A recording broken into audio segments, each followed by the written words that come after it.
Hi there, good evening, everybody. I want to welcome you all here to the Prog Monster. My name is Murph. I'm the host of this show. So, we're here to do an episode of favorites. Now, I originally had planned to do my favorite top 10 favorite first three album runs from a band.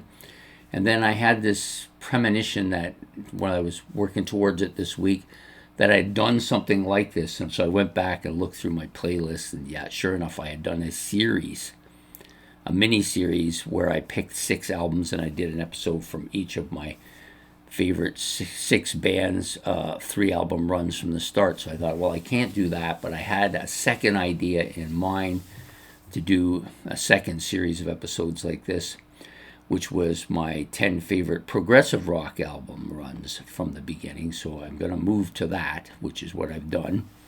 And I went through and organized the top 10 that I like.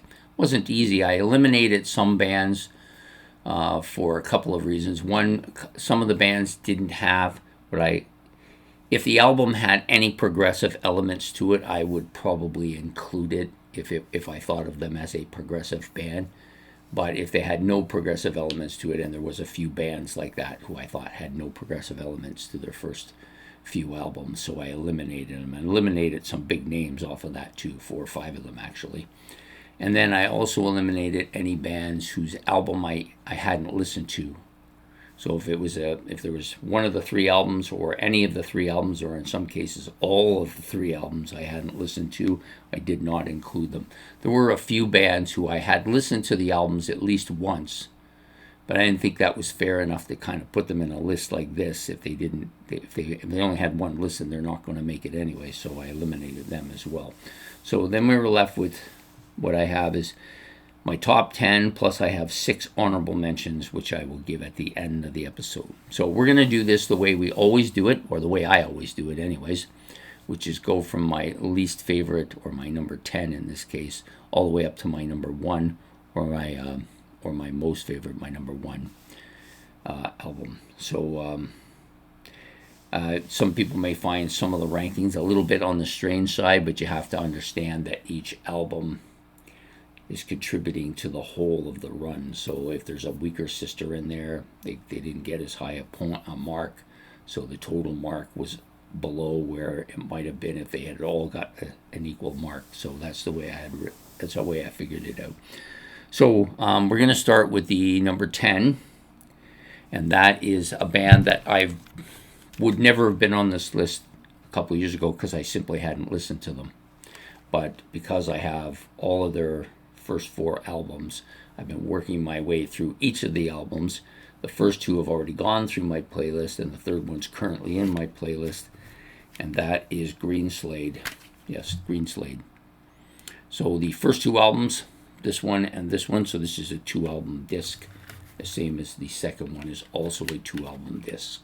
So I got their first 4 albums. Is that upside down? That's right. So the first 2 albums did very well in my playlist.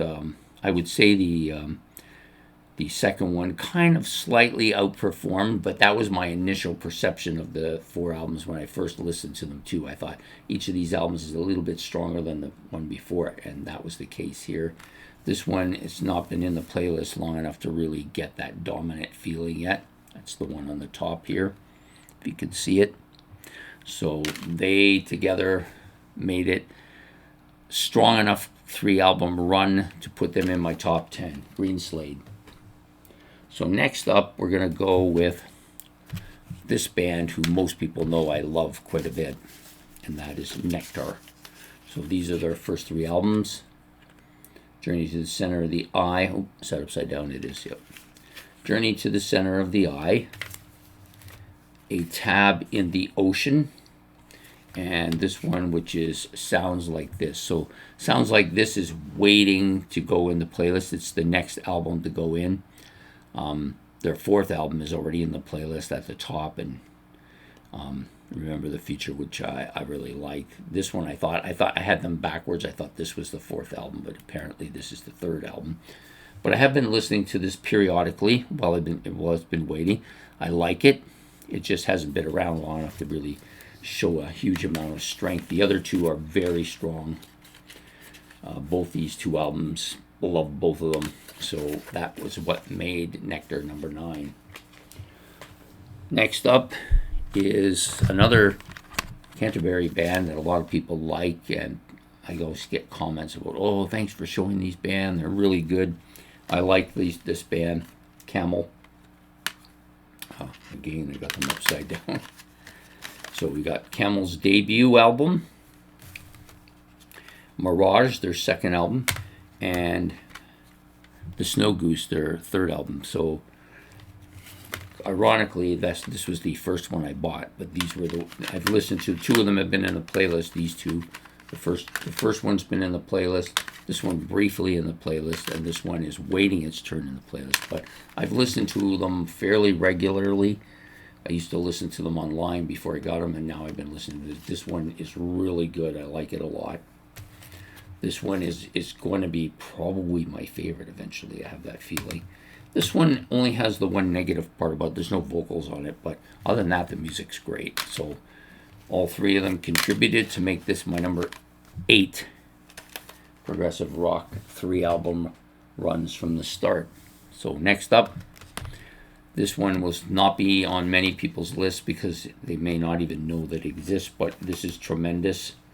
I suspect when this is all said and done, this will end up being my favorite run of the 3.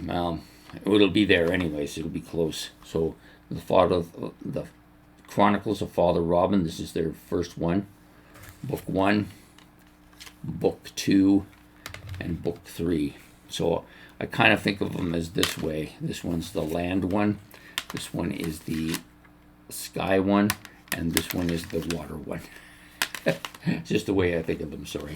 So anyways, this one was in my playlist right at the beginning. Really solid album. Did very well. Definitely headed for a masterpiece album. And then I did this one, the third one, which is, I think, even better than that one. And now we're working on number 2, which is waiting its turn in the playlist. The only reason that this one didn't get played ahead of number 3 was because I had a hard time getting it online. Now I now have them all, so this eventually will play. Green, Blue, and Yellow albums. There you go. The Chronicles of Father Robin. Highly recommend it. You should, if you haven't heard of it, you should at least give it a try. That's my number 7. Number 6 is a band who contributed members to that band. This is Wobbler.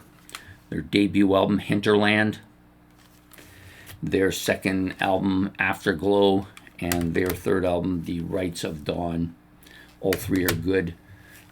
This one's currently waiting its turn in my playlist, although I have listened to it quite a bit, I will admit to that. This one is currently in my playlist and was listening to it a lot before, and it's listening to it even more. And this one was in my playlist a while ago and absolutely did well. I think this one actually is going to end up being the weakest of the 3, even though it has the best art on it. But they're all strong, definitely strong. Once I've listened to them all, I suspect this will climb in my admirations for sure. So that's my number. That's my number 6. Sorry, my number 5 comes from a band I wasn't sure if I was going to include this band. Kind of debated it over because I don't really think they're a super. When people think of this band, they don't think prog really comes to mind overly, especially with the first couple of albums. But there's enough prog in them, and this was one of the. When I was weighing some of these bands, I was looking at the album saying, is there enough prog to justify putting it in this kind of a list? And there were some bands I said, no, there's just not enough prog here to rank them in there, so I took them out. But these guys had just enough to get in there. Talking about Supertramp, not to mention all their album covers are quite good, well, mostly. So this one, really strong album, was in my playlist, did very well. This one's waiting its turn in my playlist, but I have listened to it quite a bit as well. And then the third one, of course, is an absolute masterpiece. One of the greatest albums of all time, I think.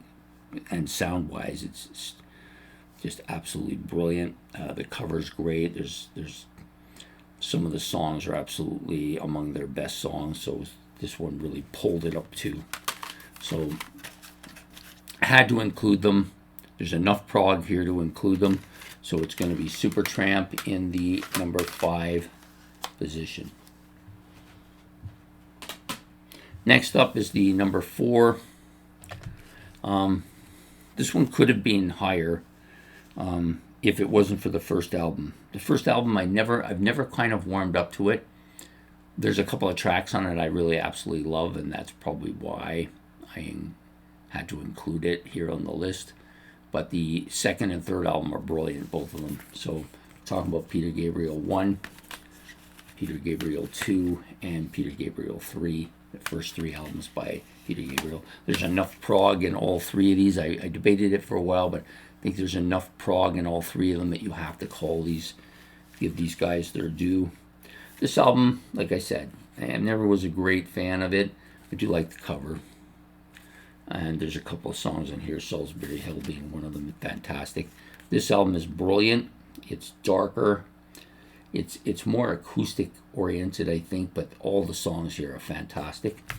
This one's even better, a little bit more heavier album, but some absolute classic Peter Gabriel stuff here. Probably their best album, his best album.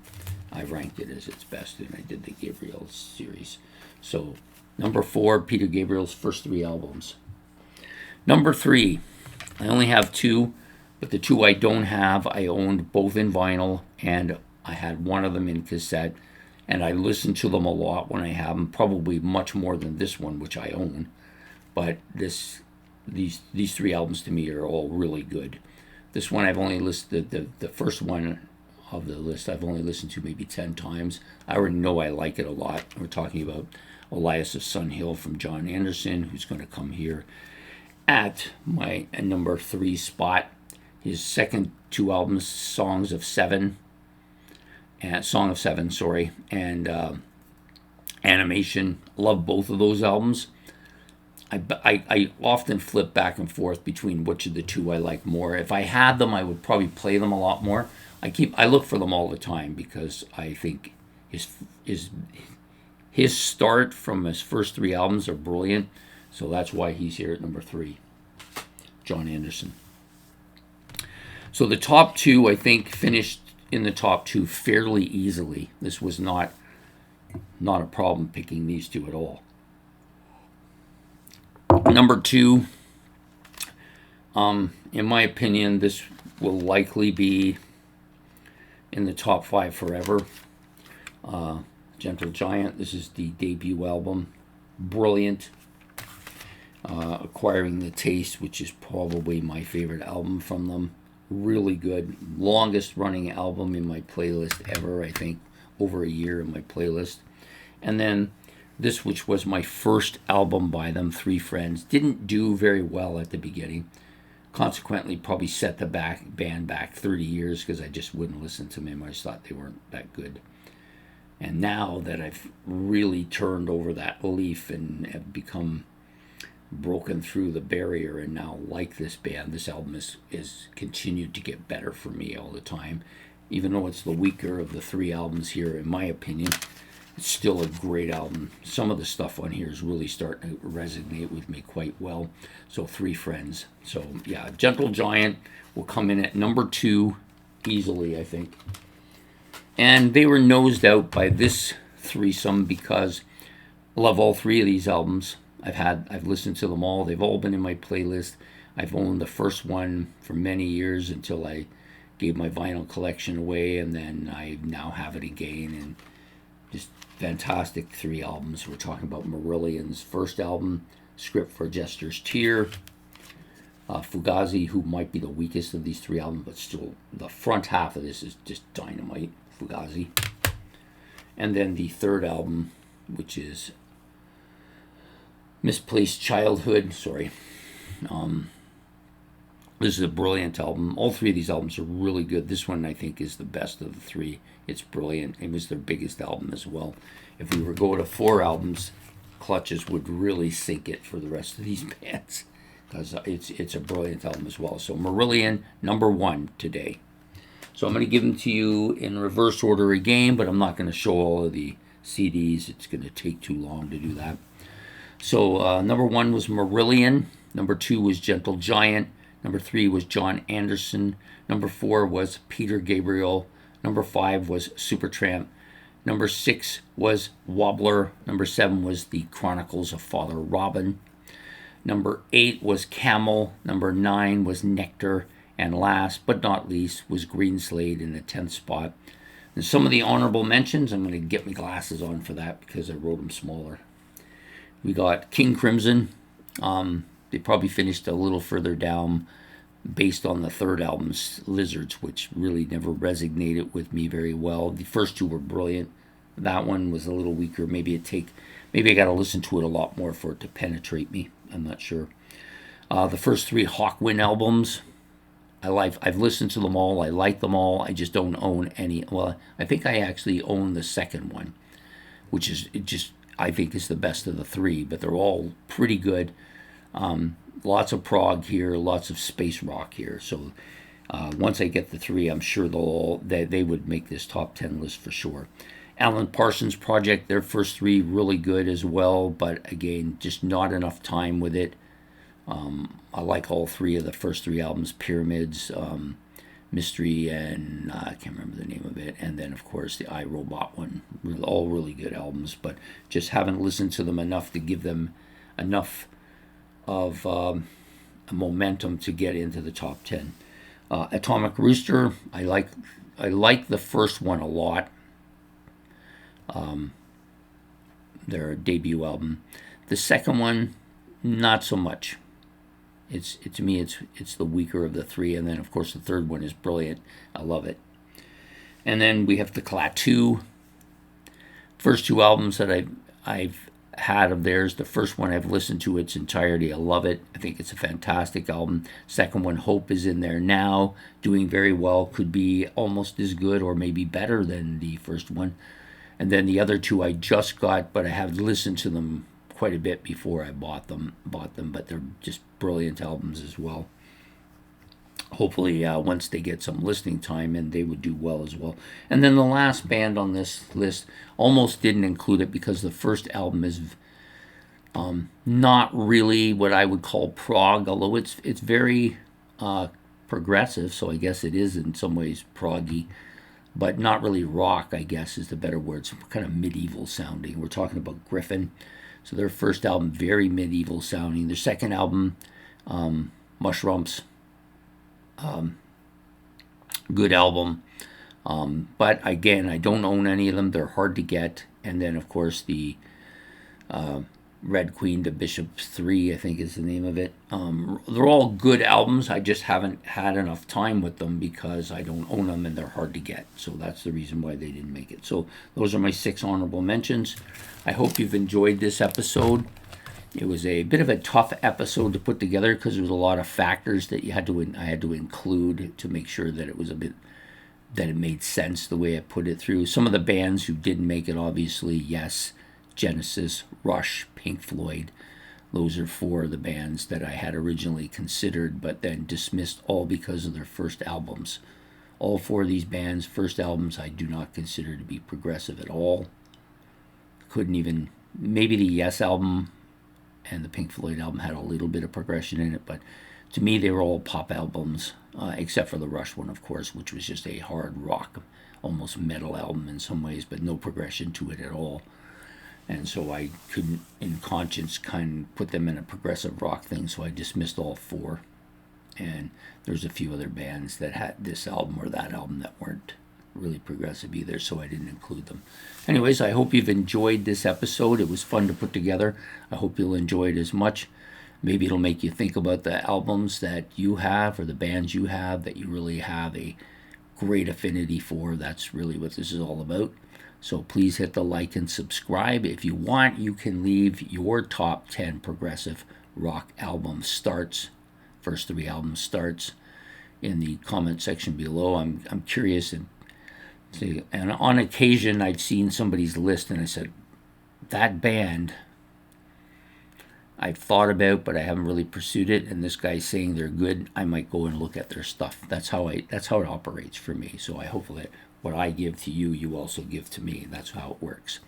So anyways, I hope to see you all next week on Favorites, which will be the first episode of the new year. And I wish you all a happy new year tonight. This is the 31st.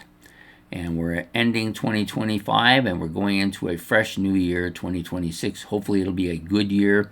And I hope to see you all then. Take care. Have yourself a good evening. And goodbye here from the Prog Monster.